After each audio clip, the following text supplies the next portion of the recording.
welcome to In the Library with Michele. And my name's Adrian, and we're coming at you from the first week of August 2026. Yes, we are. How about that? I don't know. It's fair week. It is the fair week. We'll talk about that in a little bit. Yes, we will. Yeah. Are you going to the fair? I am actually going this afternoon to man the booth. Look at you go. I know. So come see us. We're in the expo center, and it's air conditioned, so come by. We have some really cool games to play. What have you been reading? I've been reading a lot. And, you know, I just looked at my list. I currently have 14 books checked out, plus all the books at my house. But I am on volume 4 of the series that one of our coworkers got me into. It's the Unselected Journals of Emma M. Lyon. And they're lighthearted. They keep you going. They're not really long, so it's a nice light read. And I like those. I like her attitude. And I'm also reading Pandora's Jar, Women in the Greek Myths by Natalie Haynes. I should say Emma Lyon is written by Beth Brower, but the other one, Pandora's Jar, is just taking a bunch of women from Greek myths and telling their story, because they tend to get overshadowed by a lot of the males in the Greek and Roman histories, or myths, I should say. And it's just very interesting because you get a lot more background than that. I never knew a lot of this about these. There's a lot of research in that book, too. She goes back to old books to say, this book said this book said that. So it's kind of cool. So what are you reading? Well, what am I reading? I don't know. I know you're reading. So I just finished Dead Silence by S.A. Barnes, which is it's very much the plot of Alien in space. You do like these really interesting books, don't you? I am halfway done also with The Bear and the Nightingale. Oh, That's okay. That's a Russian-style fairy tale. I have read it. Yeah. What did you think of it? I was not a big fan. Not a big fan. What about you? What are you thinking of it so far? It's all right. I'm halfway through. It's a little hard sometimes because there's the random Russian words inserted in, and I have to remember, like, okay, what did this word mean? Right. I listened to it, and we read it for one of our book clubs, our Books on Tap. And yeah, there was very mixed reviews on it. So some people really liked it. I was like, meh, it's not one I'll read again. So they're not the same genre, but similar enough. There's the Witcher series. Yes, I've read those. Those I really like. Yeah. What do you think of The Witcher books? The Witcher's good. It's all short stories, yes, which is, interesting. But I found some stylistic similarities between them and the way they're presented. Mm-hmm. I don't know if you noticed that, or maybe it was just a translation thing, but I didn't notice that, but I wonder if the authors are from the same areas. The Witcher was written by, I can't say his name, Andrzej Sapkowski, who is Polish. So. I'm pretty sure that's it. I should be able to say that. I'm Polish, so. But. Whereas The Bear and the Nightingale was written by Catherine Arden. Oh, that's right. I don't know where she's from. That's right. I thought it was a female author on The Bear and the Nightingale. Catherine Arden. She's American. So okay. So they're not. Okay. Her Russian theming is maybe assumed here. Okay. Gotcha. Yeah. She lived in Hawaii. That's Hawaii. She lived there currently, or? I don't know. Just on her. You mean you're not stalking her? On her Wikipedia page, it says she lived in Hawaii. Lived in. Okay. Well, okay. We're here to talk about a plant. You want to talk about a plant? I'm going to talk about a new plant that I put in last fall, because I know a lot of people go out and they buy plants in the spring. But one of the great things with natives, and any perennial really, is you can buy them in the fall and then put them in the ground, and you think they die. You think they die. And then, boom, they're there. Maybe they did die. Well, mine lived. And this is a new one that I tried last fall, and it's looking spectacular in my yard right now. It's called Marsh Blazing Star. So it's from the I'm Liatris pretty family. sure that's a rock band. That would see all of these things. I'm telling you, man, all these good songs or band names or song names. We could totally do that. Yeah, Dense Blazing Star actually would be a really cool name for a band. So it's Liatris spicata. It's a native plant here in Michigan. Very upright and very, very strong, which with some of the winds we've been having, especially with the storms we had the other night, this thing is 5 foot tall already. Now, mind you, when I put it in the ground, it was about 6 inches tall. And then, of course, it died back over the winter, came back strong. It is 5 feet tall in my garden already. Big purple plumes on the top, really nice to put in your back border. You know what? When I put it in the ground, I didn't check the height, which I should have, but I didn't. So now it's in the front of my garden. So chances are I'll probably think of moving it. But you know what? It still looks really cool. So it is a pollinator magnet. Pollinators love this. And not just our butterflies and our bees, but our hummingbirds as well. Our hummingbirds also like this. And this plant likes full sun, really doesn't like shade. So you want it in full sun. It can handle some extra moisture because one of the other names of it is Marsh Blazing Star. So when you hear marsh or swamp, you know that those can take some more water. Okay. It does like well-drained sand. It does like sand, loam. It kind of goes with anything, but it does like well-draining soil. It does say it will do rocky soil, but it does not like heavy clay. So this is something that if you have heavy clay, this one will not do well. It's a great low maintenance plant.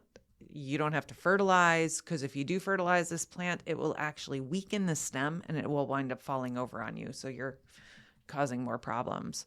Very heat tolerant, likes humidity, can handle cold winters. So it's a really good pick for our area. Really nice in mass planting. So I know I only have one right now, but it's going to expand. It's going to grow. I'm going to get more spires next year. But it also, the deer do not like it. So if you're looking to deter deer, that is a good thing to have. It does not like to be waterlogged, which I know I did say it doesn't like a lot of water. But yeah, mine's 5 feet tall right now. It's looking really pretty. It's very striking. It's a very striking plant. So we do have some Liatris here at the library too. It's just a different variety. The one that I have in my yard is a straight native.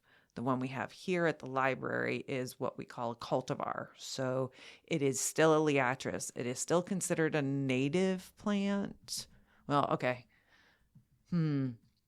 Yes, it is considered a native plant, but it is a cultivar. So it was the one that's in the library here is much shorter, and it does have a bit of a different color. So just, again, great pollinator plant. So my first year having this in my yard, and I'm really pleased with it. So super cool. I like it.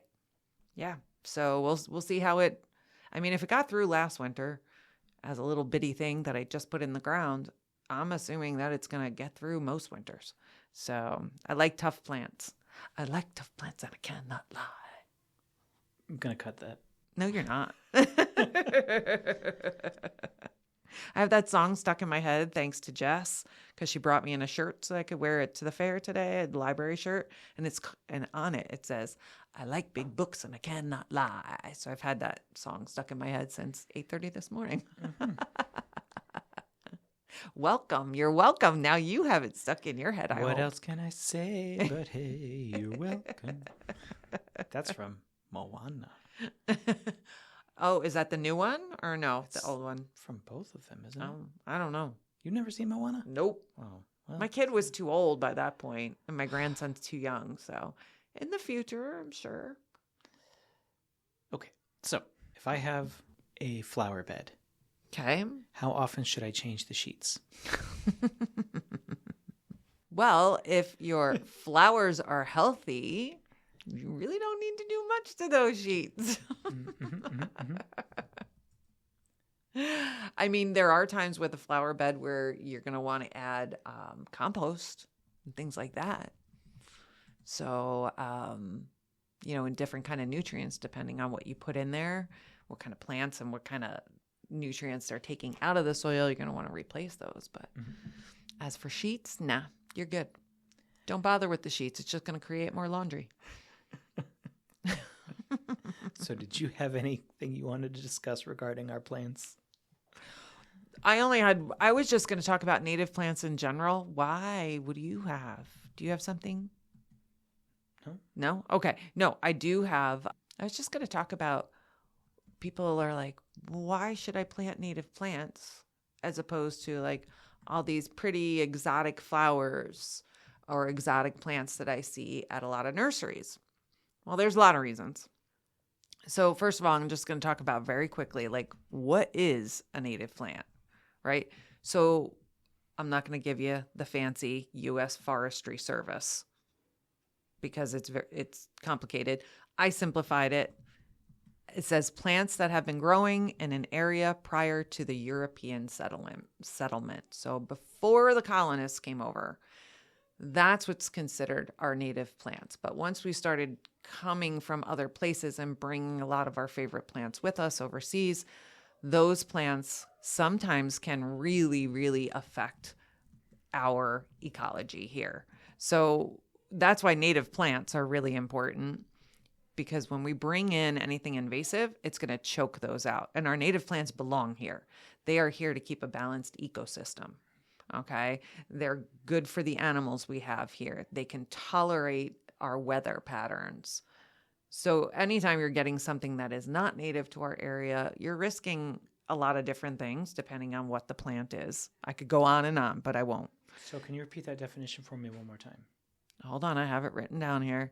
My definition is plants that have been growing in an area prior to the European settlement within the Native America or North America. I'm sorry. So that is plants. So like correct. A river is not a plant. Right. Okay. Why did I say anything about a river? No, I did. Okay. If you want the actual definition from the U.S. Forestry Service, all indigenous terrestrial and aquatic plant species that evolved naturally in a defined native ecosystem. And I get it. But when you say that to the general public, they look at you like, what did you just say? But if I moved a cactus from Arizona into Ohio, that would not be native. Well, if it's the prickly pear cactus, it could be, because I know in Michigan that is native to us, but chances are it is not native. But that's why we have lots of tools online to help us look it up. So why do you want native plants? Why? First of all, less water. You're not going to use nearly as much water on these plants, okay? Because again, they belong here. Very little fertilizer, if any at all, okay? You're saving money. You're saving time, okay? You can use integrated pest management. You can use this no matter what, but integrated pest management is where you have a balanced ecosystem in your yard, and then you help invite predators of bugs that you don't want. And then when you do bring in these bugs, because that's what the creatures that live around us want, they want these plants. Well, when you bring in all those bugs, then you also bring in the birds, because the birds are eating them. These are low maintenance. Really, honestly, once I started with native plants, I was like, wow, these are so much easier. They really don't require your attention nearly as much as a lot of exotic species. And it really, really supports wildlife. Our wildlife wants these. I saw the chickadees in my yard yesterday. They were on my purple giant hyssop, and they were picking out the seeds. So that is a native plant. They were all over it. So that's a food source for them. So I'm a huge native plant person. Although I don't have just native plants, I do have some species that are not native, like peonies, a couple of lilies that I like, but I will not have things that are invasive, because those can be very, very bad for our systems. Not to tell you that, I mean, I've put in a lot of plants that were not native and were invasive before I knew. Like I put in lily of the valley, very invasive. Rosa Sharon, invasive in certain parts of our country, not everywhere, but it is very aggressive. As you know, because we've talked about, He's nodding his head. Have you managed to control them a little better? I mean, we're coming up on seeding season for mine, so. So if you cut them down before they go to seed, all right, are you looking to get rid of the whole bush, the whole tree, whatever it is for you right now? I just kind of want to get it under control because it's springing up just literally all over. I don't care if it's in the fence because at this point it would be too difficult to unweave it. It is hard. It is really hard because I'm dealing with that in my fence as well right now. Yeah. It's taken me a whole season and I still have to get the stump out. The stump is now dead. It's pretty rotten. Now I think I can take my oscillating tool and use it. No, not my oscillating tool. I'll use my, gosh, I have so many good tools I could use on it. Ooh, which one? Lighter fluid and a match. No. I mean, I do not advocate anyone start an uncontrolled right. And I mean, that is something like when I used to live in the country on 10 acres, people did stuff like that all the time. But when you're in a residential area, that's not really a good idea. Starting fires, not good.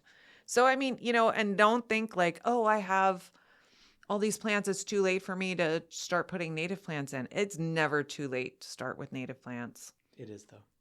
It is not. It is this season, but I mean in your lifetime. But again, we're coming up on fall. So here we are, August. Next month, you can start putting more plants in the ground when it gets a little bit easier on our plants. Next month, you can put up your Halloween decorations and your neighbors can't tell you it's too early. I know people who keep them up year round. So yeah, just if you want to learn more about native plants, there's tons of great websites out there, but I can suggest a couple of books. Nature's Best Hope by Doug Tallamy. I know I've talked about that book before. Braiding Sweetgrass by Robin Wall Kimmerer is a great book. And I also love Garden Revolution, How Our Landscapes Can Be a Source of Environmental Change by Larry Weiner. So great kind of books to get you started. Don't ever be afraid to try something new when it comes to native plants. I'll be scared if I want to. You can't stop me. You're right. I can't. I'm not the boss of you. Because if I was, that would be pretty scary.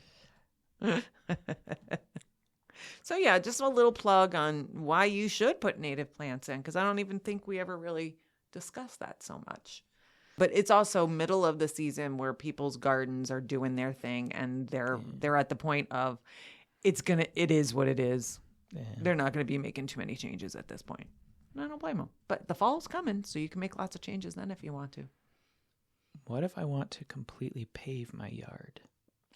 That is totally up to you, but you're going to be contributing to our global warming problem.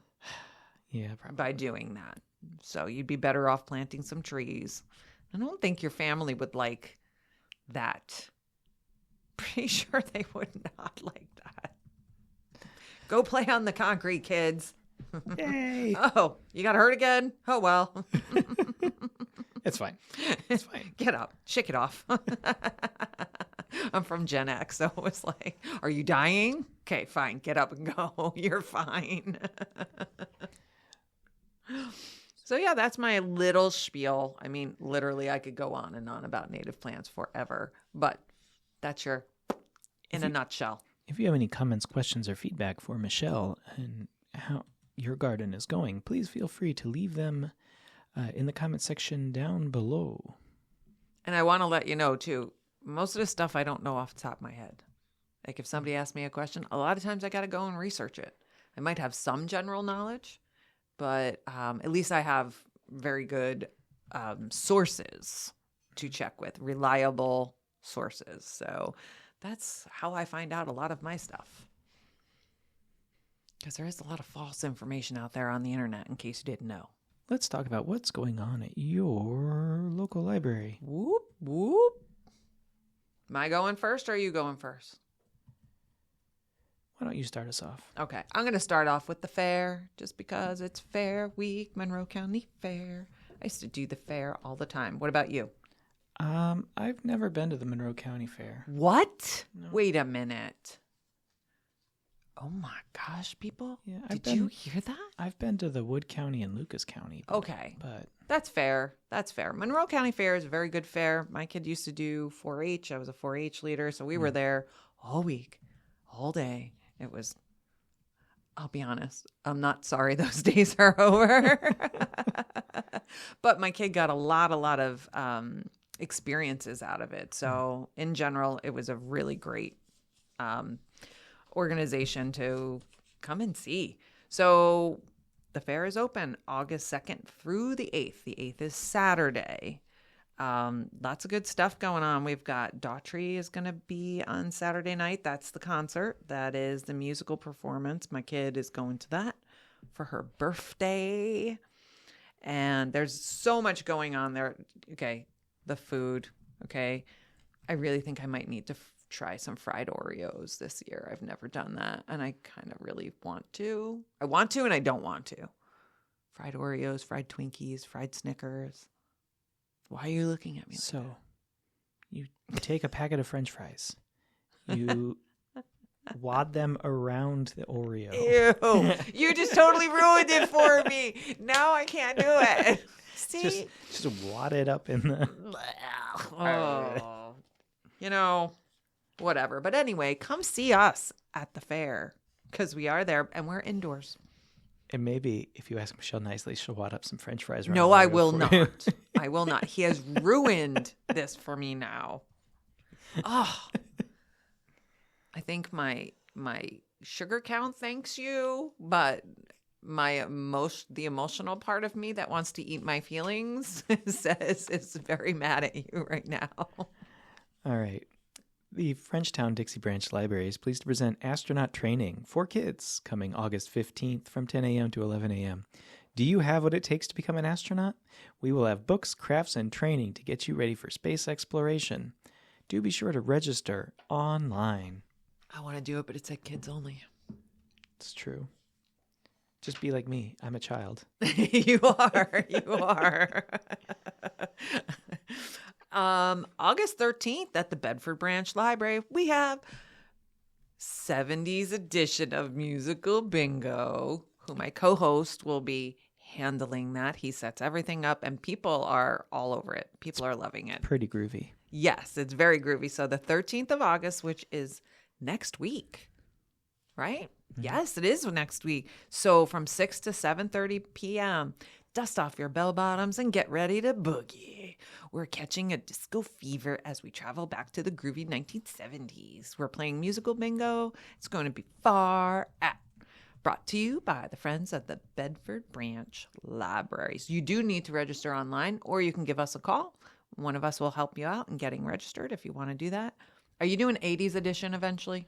That's coming next, yes. Whoop, whoop. That's my genre, man. What? Yeah, I think I'll come to that and have the big hair. What do you think? Gotta wear the leather jacket. Uh-huh. Random bandana tied around your arm. Yep. Leg warmers. Yeah. Take the socks, push them down real far. Reeboks with the straps across the ankle. Boots with the fur. Boots with the fur. See, that comes back too. Everything comes back. Everything is old. That's old is new again, right? So that is a big deal around here. People are very much looking forward to that. Yeah. All right. What's next for you? Store and print pictures at the Bedford Branch Library. This is for adults and seniors. So 10 a.m. Is your phone full of pictures? Join us and learn different ways to store photos from your phone and send them to printing services to be printed. You must have a smartphone capable of taking pictures and downloading apps for this event. Bringing your phone to this program is required. Registration is also required. So again, go online, register yourself, or give us a call and we'll get you registered. Fantastic. So next up for me, Frenchtown Dixie Branch Library is pleased to present Saturday Children's Movie Matinee. That will be coming, the next one, on August 29th. So at 1 p.m., do be sure to check out the Saturday Children's Movie Matinee. And it doesn't say what movie?